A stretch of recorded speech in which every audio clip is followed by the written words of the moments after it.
कहते हैं कि गुनाह कितना भी शातिर तरीके से क्यों ना किया जाए, कानून के हाथ उस तक पहुंच ही जाते हैं। लेकिन जब गुनाह की साजिश रचने वाला कोई बाहरी नहीं बल्कि घर की अपनी ही लाडली बेटी हो, तो रिश्तों पर से विश्वास उठ ही जाता है। ऐसा ही एक सनसनीखेज जो मामला सामने आया है उत्तर प्रदेश के मुरादाबाद जिले से। दरअसल यहाँ नागफनी थाना क्षेत्र के अकबर कंपाउंड इलाके में रहने वाले मशहूर पीतल कारोबारी और प्रॉपर्टी डीलर मोहम्मद इमरान के घर सोमवार 11 मई की तड़के करीब 3:40 पर डकैती की एक वारदात घटी। 8 हथियारबंद बदमाशों ने कारोबारी के घर में घुसकर पूरे परिवार को बंधक बनाया और तमंचे की नोक पर 1,20,00,000 रुपए कैश और 6 तोला सोना लूटकर फरार हो गए। पुलिस ने जब इसे डकैती की कड़ियों को जोड़ना शुरू किया तो जो सच सामने आया उसने न सिर्फ पुलिस के होश उड़ा दिए बल्कि खुद कारोबारी पिता के पैरों तले से जमीन खिसक गई। दरअसल इस पूरी वारदात की मास्टरमाइंड कोई और नहीं बल्कि कारोबारी की अपनी 21 साल की बेटी अरीबा निकली, जिसने अपने 7 साल पुराने कॉलेज गोइंग बॉयफ्रेंड और उसके दोस्तों के साथ मिलकर इस पूरी वारदात की स्क्रिप्ट लिखी थी। एसएसपी सतपाल अंतिल ने गुरुवार को एक प्रेस कॉन्फ्रेंस कर इस चौंकाने वाले मामले का पर्दाफाश किया। पुलिस ने कारोबारी की बेटी अरीबा, उसके प्रेमी अरशद वारसी समेत 5 आरोपियों को गिरफ्तार कर लिया है।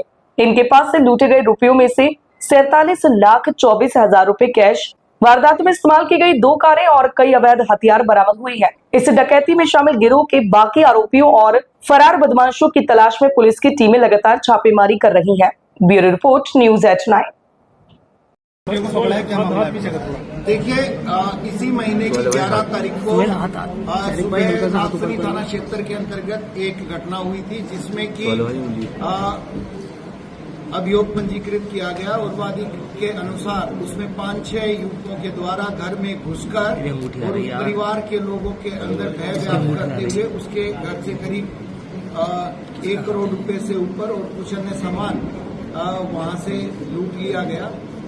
इस संबंध में सभी वरिष्ठ अधिकारियों के द्वारा घटनास्थल का निरीक्षण किया गया और बड़ी सूक्ष्मता के साथ में, गहनता के साथ में और साइंटिफिक तरीके से घटनास्थल का निरीक्षण किया गया और इसमें सभी प्रकार के सीसीटीवी फुटेज, टोल टैक्स से विभिन्न प्रकार की डिटेल्स, साथ के साथ में जो 2 गाड़ियां घटना में यूज की गई थी उनसे संबंधित सभी प्रकार के दस्तावेज प्राप्त किए गए और इसमें काफी साइंटिफिक तरीके से सीडीआर का विश्लेषण करने के बाद पुलिस ने आज 5 अभियुक्तों को गिरफ्तार किया गया है और इस पूरी घटना में जो वादी है उसी की पुत्री के द्वारा अपने एक साथी युवक जिसके साथ वो 2018-19 से संपर्क में थी और उसके साथ में ये दोनों शादी करना चाहते थे और के द्वारा ही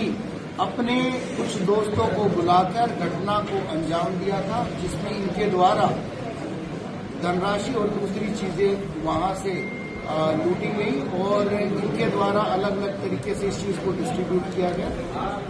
इसमें पुलिस के द्वारा आज 47,24,000 रुपए, घटना में उपयुक्त 2 गाड़ियां, 5 मोबाइल फोन और 4 तमंचे बरामद हुए हैं। इस घटना में वादी की पुत्री के द्वारा अपने साथी के साथ में, जिसके साथ वो जीवन बिताना चाहते थे, उसके साथ में मिलकर और उनके अन्य दोस्तों के साथ में मिलकर ये पूरी घटना की गई है। कुछ लोग अभी पुलिस की हिरासत में हैं जिनसे गहनता से पूछताछ की जा रही है और जो बाकी रिकवरी है उसके प्रयास इसकी बात की है। सर, एक डिजिटल लॉक की बात सामने आई थी, किस तरीके से ये खोला गया? देखिए, घटनास्थल के निरीक्षण में बड़ा अच्छा उनका सिक्योरिटी सिस्टम था, लॉकिंग सिस्टम था और जो लोग थे वो बड़ी सुपीरियर क्वालिटी के डिजिटल लोग थे। इसके संबंध में जो वादी की पुत्री है उसके द्वारा एक चाबी एक लॉक की पूर्व में अपने साथी को दे दी गई थी, जिसके द्वारा वो चाबी लगाकर गेट खोला गया और जो दूसरा गेट था वो वादी की पुत्री के द्वारा ही स्वयं से एक बजर बटन के द्वारा, जो कि उनके फ्लोर पे लगा हुआ था, वो प्रेस करके जिससे ऑटोमेटिकली नीचे का गेट खुल जाता था। इस प्रकार से उनको एक्सेस दी गई और एक्सेस घर के अंदर होने के बाद में जो पूर्व में चाबी दी गई थी उस चाबी से लोग को खोलकर तब इनके द्वारा घर के अंदर घुसा दिया। सर क्रिमिनल रिकॉर्ड सामने आया किसी एक्टर का? क्या पूरी घटना को कब से प्लानिंग चलेगी? देखिए, ये इन दोनों के द्वारा करीब पिछले 6 महीने से इसमें प्रयास किए जा रहे थे और इनके द्वारा पहले 1-2 बार भी रेकी की गई थी और फिर 11 तारीख को फाइनली इनके द्वारा ये घटना कार्य। सर कितने लोग थे, कितनी गिरफ्तारी हुई है? और देखिए, अभी तक 8 लोगों का हमें कंफर्म है कि 8 लोग थे और जैसे दूसरे लोगों से जिनसे पूछताछ अभी जारी है वो होने के बाद में एक्चुअल फिगर की तरफ आएगा।